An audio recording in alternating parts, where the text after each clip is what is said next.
Hi guys. आज हम discuss करने वाले हैं ऑब्जेक्ट ओरिएंटेड प्रोग्रामिंग के बारे में।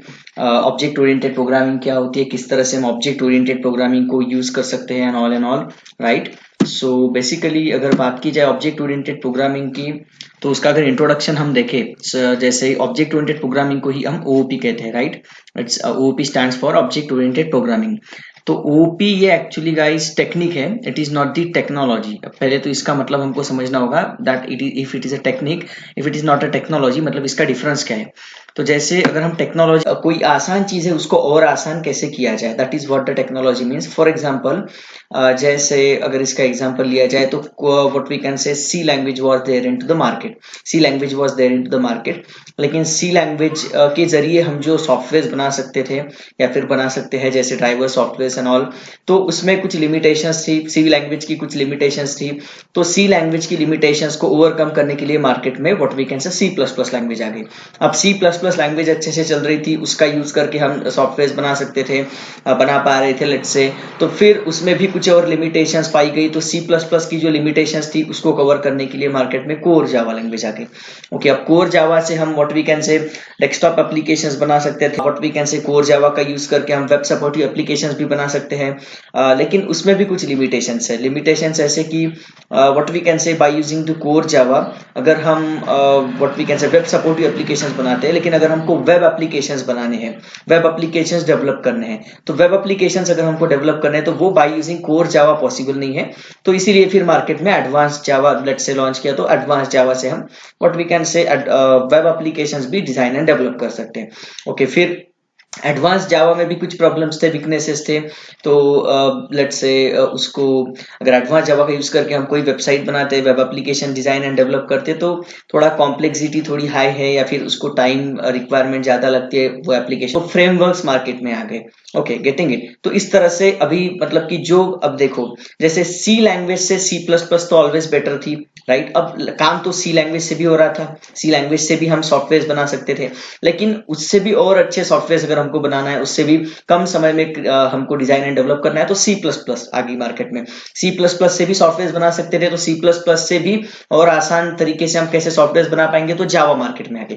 अब जावा भी अच्छे से चल रही थी, तो लेकिन फिर भी उससे भी थोड़ा हाई स्पीड चाहिए और टेक्नोलॉजी चाहिए, तो टेक्नोलॉजी और बड़ी what we can say advance Java market में। एडवांस जावा से भी हम सॉफ्टवेयर बना सकते थे, तो और भी डेवलपर का काम आसान करना है और भी टाइम कम लगाना है, ओके, इजीली काम होना चाहिए, तो what we can say frameworks market में आ गए। इस तरह से टेक्नोलॉजी जो है वो होती है, what is technology, it makes the easy things more easier. Okay, इस तरह से टेक्नोलॉजी वर्क करती है। लेकिन यहाँ पे कहा गया है कि जैसे OP is not a technology, it is the technique. Okay, so OP is not the technology, मतलब ऑब्जेक्ट ओरिएंटेड प्रोग्रामिंग ये टेक्नोलॉजी नहीं है। तो इसका कारण क्या है? It means it does not provide any syntaxes और API, instead it provides suggestions to design and develop the objects in object oriented programming to design and develop objects in programming language।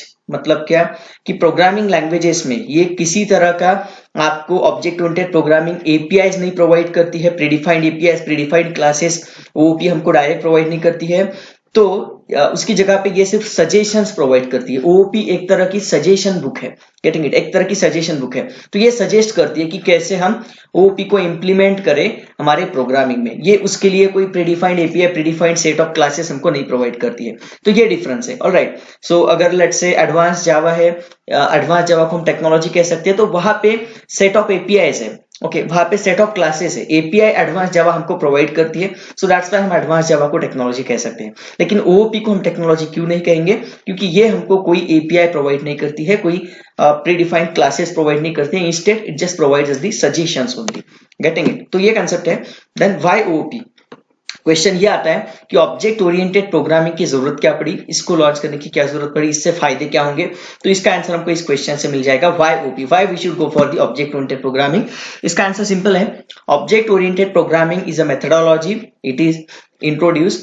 it is introduced to represent real world objects in a programming world by achieving security and dynamic binding। इसका मतलब क्या है कि object oriented programming को अगर हम implement करें तो हमारे प्रोग्राम में what we can say real world के ऑब्जेक्ट्स को अगर हमको रिप्रेजेंट करना है तो उस सिचुएशन में we should go for the OOP. Okay, उसके साथ साथ high scale security, dynamic binding भी हमको प्रोवाइड करती है, ये फैसिलिटीज भी प्रोवाइड करती है ओओपी। यहाँ पे all living and non living things are considered as object, so the real world objects such as person, animal, bike, computer, etc.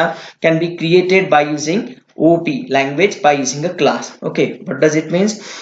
कि हम OOP से रियल वर्ल्ड ऑब्जेक्ट जो है जैसे पर्सन, एनिमल, बाइक, कंप्यूटर, ये जो सारे living and non living objects है, रियल वर्ल्ड ऑब्जेक्ट्स है, उनको किसी प्रोग्राम में इंप्लीमेंट कर सकते हैं। ओके, वो हम प्रोग्राम में भी वो ऑब्जेक्ट्स क्रिएट कर सकते हैं। जो ऑब्जेक्ट रियल वर्ल्ड में एग्जिस्ट करते हैं वो हम प्रोग्राम में भी इंप्लीमेंट कर सकते हैं। एंड वो कैसे हम इंप्लीमेंट कर सकते हैं, तो ये हमको तरीका कौन बताता है? ये तरीका हमको ऑब्जेक्ट ओरिएंटेड प्रोग्रामिंग यहाँ पे बताती है। Alright, so let's see why do we need real world objects in the program. अब क्वेश्चन ये आता है यहाँ पे कि हमको रियल वर्ल्ड ऑब्जेक्ट्स प्रोग्राम में क्यों लगते हैं, क्यों जरूरत है हमको रियल वर्ल्ड ऑब्जेक्ट्स की। अगर इसके क्वेश्चन का आंसर देखा जाए, because for automating business, and हम सॉफ्टवेयर किस लिए डेवलप करते हैं, तो सॉफ्टवेयर हम बिजनेस को ऑटोमेट करने के लिए डेवलप करते हैं। ओके, तो उसके लिए बिजनेस रिलेटेड जो भी रियल वर्ल्ड ऑब्जेक्ट्स है वो भी हमको हमारे प्रोग्राम में इंप्लीमेंट करने होंगे। Okay, so we must store values and implement operations of every object separating from other objects. Okay, तो वो जो सारे रियल वर्ल्ड में किसी बिजनेस में ऑब्जेक्ट एग्जिस्ट करते हैं, वो जो ऑपरेशंस परफॉर्म करते हैं, जैसे वो व्हाट वी कैन से वो ऑब्जेक्ट्स बिहेव करते हैं, वो सारे काम हमारे प्रोग्राम के द्वारा भी होने चाहिए। इसीलिए व्हाट वी कैन से हमको ऑब्जेक्ट्स को, रियल वर्ल्ड ऑब्जेक्ट्स को प्रोग्राम में इंप्लीमेंट करना जरूरी है।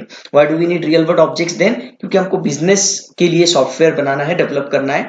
तो अगर बिजनेस के लिए सॉफ्टवेयर डेवलप करना है तो बिजनेस में ऑब्जेक्ट्स होते हैं। ओके, हम समझेंगे ऑब्जेक्ट्स क्या होते हैं। तो ओके, एंड वो ऑब्जेक्ट्स क्योंकि हमको प्रोग्रामिंग में भी चाहिए। ओके, क्योंकि बिजनेस के लिए सॉफ्टवेयर बनाना है, बिजनेस के लिए सॉफ्टवेयर बनाना है, तो फिर जो बिजनेस में चीजें है वो सॉफ्टवेयर में भी होनी चाहिए, तभी तो वो बिजनेस ऑटोमेट हो पाएगा। Getting it? Okay, then for example to automate bank business we must create real world object like customer, manager, class, office assistant, marketing executive, computer, printer, chair, table, etc. okay, मतलब कि for example अगर हमको किसी bank के लिए software develop करना है, अब बैंक के लिए अगर हमको सॉफ्टवेयर डेवलप करना है तो बैंक में कौन से ऑब्जेक्ट्स होते हैं, जैसे बैंक में कस्टमर होते हैं, बैंक में मैनेजर होता है, बैंक में क्लार्क होता है, बैंक में ऑफिस असिस्टेंट होता है, मार्केटिंग एग्जीक्यूटिव होता है, उसके साथ साथ बैंक में कंप्यूटर, प्रिंटर, चेयर, टेबल, इन सारी चीजों की भी जरूरत पड़ती है। तो ये सारे मतलब कि लिविंग ऑब्जेक्ट्स, ओके, जैसे कि क्लार्क हो गया, ऑफिस असिस्टेंट हो गया, मैनेजर हो गया, कस्टमर हो गए, तो ये लिविंग ऑब्जेक्ट्स है। कंप्यूटर, प्रिंटर, चेयर, टेबल ये नॉन लिविंग ऑब्जेक्ट्स है। तो ये सब मिलके वो बैंक का बिजनेस जो है वो रन हो रहा है। Getting it? ओके, तो ये सारे ऑब्जेक्ट्स की जरूरत है बैंक को अच्छे से रन होने के लिए। तो अगर रियल टाइम में इनकी जरूरत है तो प्रोग्रामिंग से जो हम सॉफ्टवेयर डेवलप करेंगे उस सॉफ्टवेयर में भी ये ऑब्जेक्ट्स की जरूरत होगी। अगर आपको वो सॉफ्टवेयर इसी बिजनेस के लिए डेवलप करना है, इसी बिजनेस को रन करने के लिए, इसी बिजनेस को ऑटोमेट करने के लिए, गेटिंग इट, अगर आपको सॉफ्टवेयर डेवलप करना है, इसी बिजनेस को रिप्रेजेंट करेगा वो सॉफ्टवेयर, तो वो सारे ऑब्जेक्ट्स हमारे सॉफ्टवेयर में भी होने चाहिए। Along with bank object we must create all about object, because without all above objects we cannot run the bank business। अब ये सारे ऑब्जेक्ट्स हमको चाहिए ही होंगे वो सॉफ्टवेयर में, वो प्रोग्राम में जो हम बिजनेस के लिए बनाएंगे, जो प्रोग्राम्स बनाएंगे, जो सॉफ्टवेयर बनाएंगे, क्योंकि ये ऑब्जेक्ट्स के सिवा जैसे रियल टाइम में what we can say business नहीं रन हो सकता, वैसे ही इन ऑब्जेक्ट्स के सिवा व्हाट वी कैन से हमारा सॉफ्टवेयर भी नहीं रन हो पाएगा, हमारा सॉफ्टवेयर भी उस बिजनेस को सपोर्ट नहीं दे पाएगा प्रॉपर तरीके से। So technically we call about objects are business objects.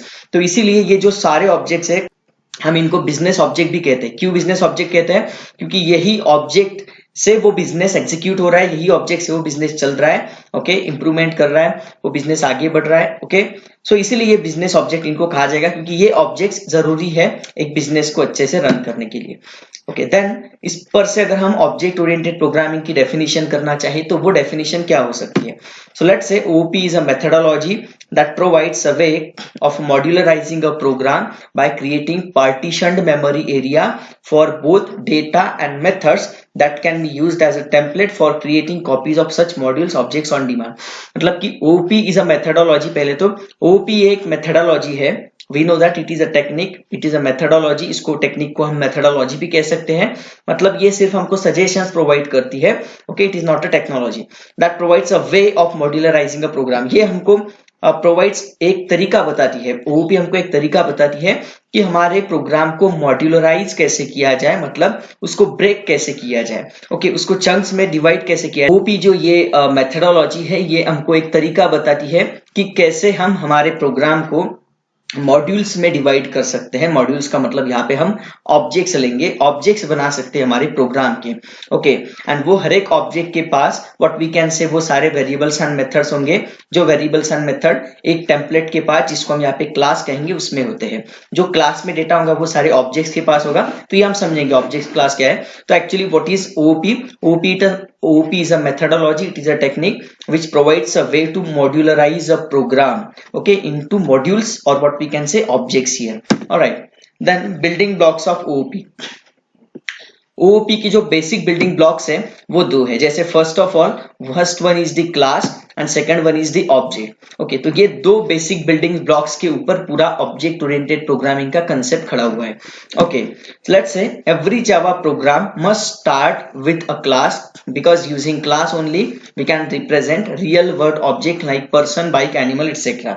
अब हर एक जावा प्रोग्राम जो हम डेवलप करते हैं, ओके, तो वो Java program what we can say हर एक जावा का जो प्रोग्राम होता है वो क्लास से ही शुरू होता है, उसमें क्लास कंपलसरी होता ही है, राइट है। क्लास ही है जो कि रियल वर्ल्ड ऑब्जेक्ट को रिप्रेजेंट कर सकता है, ओके। जैसे कि person object, bike object, animal object अगर हमको क्रिएट करना है तो वैसे सिचुएशन में इनके लिए हमको क्लासेस क्रिएट करने होंगे। So without class there is no object we can say. So class is very important.